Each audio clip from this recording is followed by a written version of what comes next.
was Thomas Paine's Common Sense, written in 1776, one of the first American bestsellers, in which Thomas Paine explained by rational principles the reason why these small colonies felt the necessity to separate from the gigantic Kingdom of England and the King of England. He explained their inherent desire for liberty, freedom of religion, freedom of speech, and he explained it in ways that were understandable to the people, to all the people, not just to the educated upper class. Because the desire for freedom is classless. The desire for freedom adheres in the human mind and in the human soul. Today we face another time of turmoil, of anger, and very, very serious partisan division. This is exactly the time we should consult our history. Look at what we've done best in the past and see if we can't use some of that to help us now. We understand that they created the greatest country in the history of the world, the greatest democracy, a country that has taken more people out of poverty than any other country on earth. They weren't perfect men and women, and neither are we. But a great deal of the reason for America's constant ability to self-improve is because we're able to reason, we're able to talk, we're able to analyze. We are able to apply our God-given common sense. So let's do it. Welcome back to Rudy's Common Sense. And this is a really, if you had to put a star next to his show, this is a critical show because it exposes the danger to our republic of having a president who has significant mental damage, significant brain damage, which is subsumed in the title of, most people think of it as Alzheimer's, but Alzheimer's is a subspecies of dementia. And most doctors who know his background believe that it is connected to his vascular surgery. But at this point, it almost doesn't matter because we're not thinking about curing him. They should. We're thinking about saving the country from the ridiculous, awful decisions that they have made. So as you think about this, think about Patriot Mobile. Patriot Mobile donates its money, most of it, to our causes, to fight for freedom of religion, to fight for true freedom of press and free speech, to fight for people not being treated like second-class citizens to systems of justice. The minute you have two systems of justice, you've cut away, let's put it this way, you don't have justice. That's an injustice. PatriotMobile.com/Rudy or call 972-PATRIOT. Welcome back to Rudy's Common Sense. Of course, I'm Rudy Giuliani, and today we're going to take up a subject of grave concern, or it should be, to the people of the United States, and that is the capacity or lack of capacity of our commander-in-chief to guide a nation at all, or certainly during times that are, without exaggerating, very challenging on many, many fronts. So then he shows up there, and I'm going to have you listen to what happened when he was there as sort of the most important member of the alliance. Thank you very much. It's wonderful that we gather with all of you again. This is my third U.S. ASEAN Summit of my presidency. And I was honored to host at the White House in May. And now that we are back together here in Cambodia, I look forward to building even stronger progress than we've already made. And I want to thank the Prime Minister for Colombia's leadership in the ASEAN chair and for hosting all of us. And also I want to recognize... I showed them a picture of the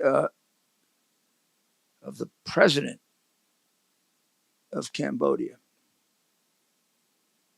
Does that look to you like a Colombian? And maybe the part that would put it over in the category of another piece of evidence of senility is when if you look at it closely, and I'm used to looking at incriminating photos closely. Cambodia, I look forward to building Now, even stronger watch this. progress than we've already made. And I want to thank the Prime Minister for Colombia's leadership in the ASEAN chair. Now he looks at him. Now that we are back together here in Cambodia, I look forward to building even stronger progress than we've already made. Let's face it, when he saw him, he saw an Asian. Hun Sen is a proud and Asian. That the fact that nothing went off in the brain that said, "Hey Joe, you made a mistake." How could this guy be how could this guy be prime minister or president of Colombia if he's Asian and from another society, another philosophy? He didn't think that. He made a mistake because I don't want to get too scientific. I'm not a scientist. The doctors will help with that. The brain's not interconnecting. It's almost as if he's got isolated units in the brain. They work, but when they say this place was used for bribes for Biden, cuts off, goes to another subject. But in any event, the period leading up to the election was outrageous. I'll just give you a couple. He defined Debbie Wasserman Schultz, who's been in the House, described her as a friend in the Senate. She's never been in the Senate. Now you're going to say, I meant we let dogs in. And he referred to the General Motors company chair, Mary Barrett, as Amy Barrett. And we're going to ignore that, right? The last night before the campaign, he had to get up in Maryland and introduce candidates. He couldn't remember their names. I think we should take a short break. Not long ago, Mike Lindell, the inventor of MyPillow, and his team fit me for my very own MyPillow. They also introduced me to their wide assortment of other incredible products, like their mattress topper, their sheets, towels, slippers, and more. Sleep is incredibly important to me, and I can assume for all of you. It's time you give MyPillow a try and see for yourself.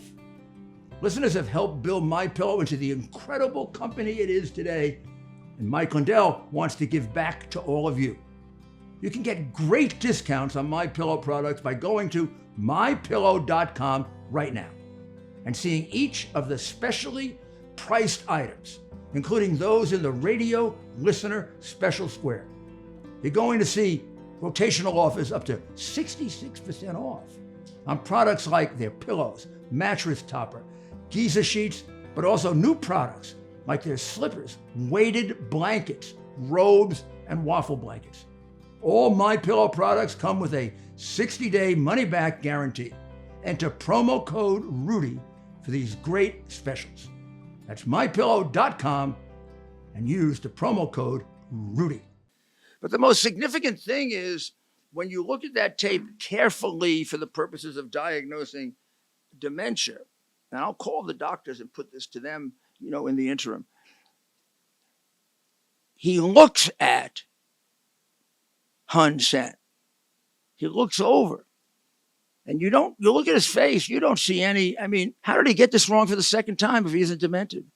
How does he look at him and not realize this is an Asian man and Colombia is a Western country? I would think that one was one that jumped out at me after years now of watching this deterioration that said he's gone over the line. He's, we used to say in Brooklyn, he's gonzo. Doesn't know what he's doing. In the period of time leading up to the campaign, which admittedly puts a little pressure on you, he's got a record here. So I'm going to make sure I get it right.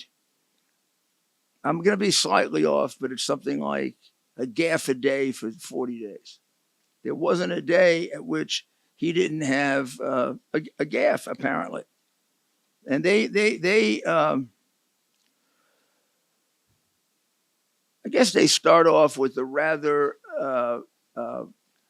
kind of boring, and I don't know if you should read too much into it, but I mean, it is part of a whole. And that is saying incorrectly. Let me start off with two words, made in America. Now, let me start off with two words, made in America. Made in America. This period of time leading up to his trip, maybe the one that got the most attention was his searching for Congress member Jackie Walorski when Jackie had died. And I want to thank all of you here for including bipartisan elected officials like Representative Governor, Senator Braun, Senator Booker, Representative Jackie. Are you here? Where's Jackie?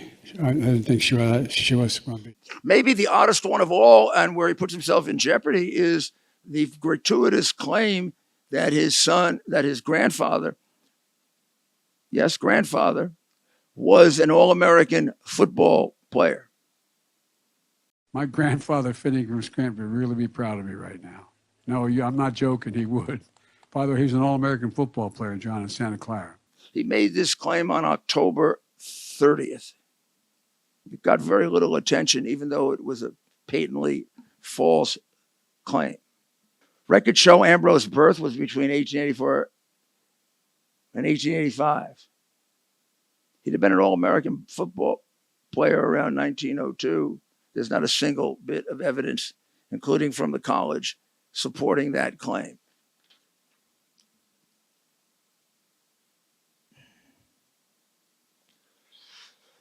There are videos of him grossly exaggerating a house fire and making it into some kind of heroic rescue, loss of property. And in fact, it was a rather small fire, and they were back in the house in a relatively short period of time.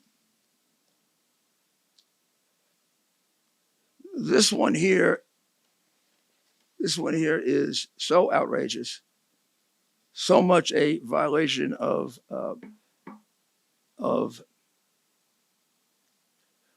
let's say, rules that are not yet in the law, but are accepted by all decent public officials, that a governor does not criticize a prosecution in his or her state because you might interfere with it. Remember the criticism Trump got for doing this? But no. This guy's a prince. He's a prince, right? Biden, the prince, he can say anything he wants. So Biden goes there and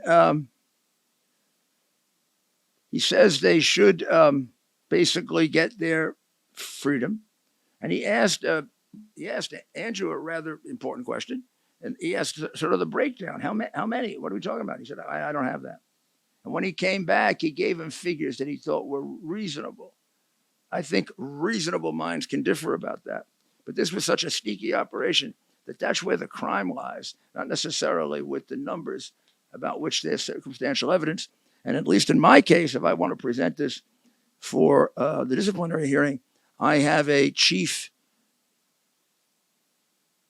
opposition guy who doesn't think that you should get any credit for something like this, or certainly that it can't come into evidence. It might be too helpful to me. If you think that I think that these proceedings in front of these creatures of Democrat-controlled courts will be,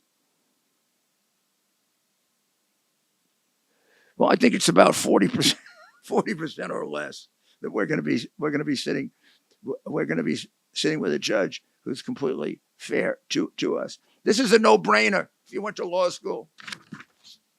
This is a no-brainer if you took, if you studied Plato or Socrates' rules on ethics. And the fact is that those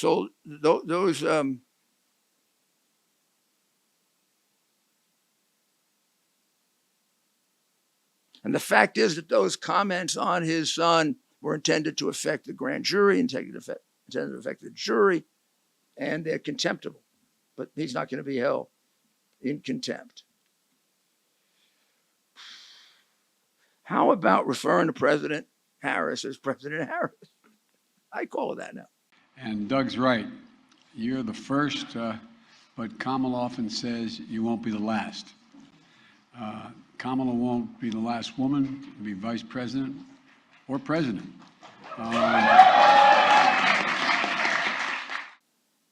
Well, that was bad, and it's bad because he keeps repeating it, but then people relate it to, they get names screwed up too. This is the one I'd like him to take back.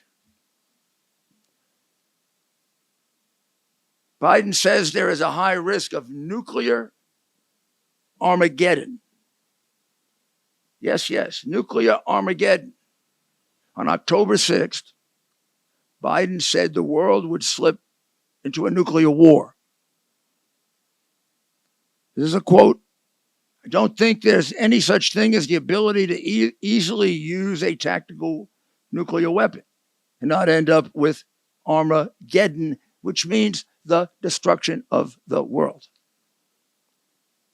If people took him seriously, people would have been scurrying around. But I think even people around the world have learned that Joe Biden is a mass exaggerator.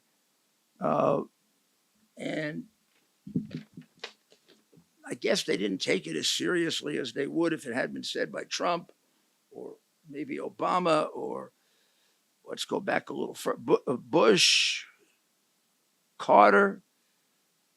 You make statements like this, you should have the backup for it. So let's listen. This morning, a stark warning from President Biden about President Putin's repeated nuclear threats. Mr. Biden saying we have the direct threat of the use of a nuclear weapon if in fact things continue down the path they are going. The president making the comments off camera at a Democratic fundraiser, adding, "We have not faced the prospect of Armageddon since Kennedy and the Cuban Missile Crisis." President Biden saying he's not joking when he talks about the use of tactical nuclear weapons or biological or chemical weapons. So exactly why Biden would want to escalate this to Armageddon. This could result in the end of the war, or certainly significant numbers of deaths that would make parts of the world look like a wasteland. Nothing regular people can do about that. An awful lot of damage is done when you veer so far from the truth. You lose all credibility. When he made the mistake, he being the president, made the mistake between Colombia and Cambodia, which he had made earlier and just repeated. I don't remember seeing him on the U.S. leg of it. But Biden obviously felt perfectly comfortable saying this because nobody in his inner circle raised these questions with him. I don't think. Things are much less positive. China feels much more leeway. After all, they have immunity for many of their worst acts. Apparently, we're not that interested in fentanyl as we should be. We'll be back this week with another. My guess, don't hold me to it, we'll go into the presidential race because this is a week filled with news of the giant who was in the background, came out of the closet, gave an excellent speech. A bit against what was expected. And we're going to see if they have sound bites they use against him on it. They probably do. But it was overall a good speech, and I think he won voters rather than lost them. So thank you very much. This is Rudy Giuliani. We'll be back again in a couple of days. And God bless America. Thank you.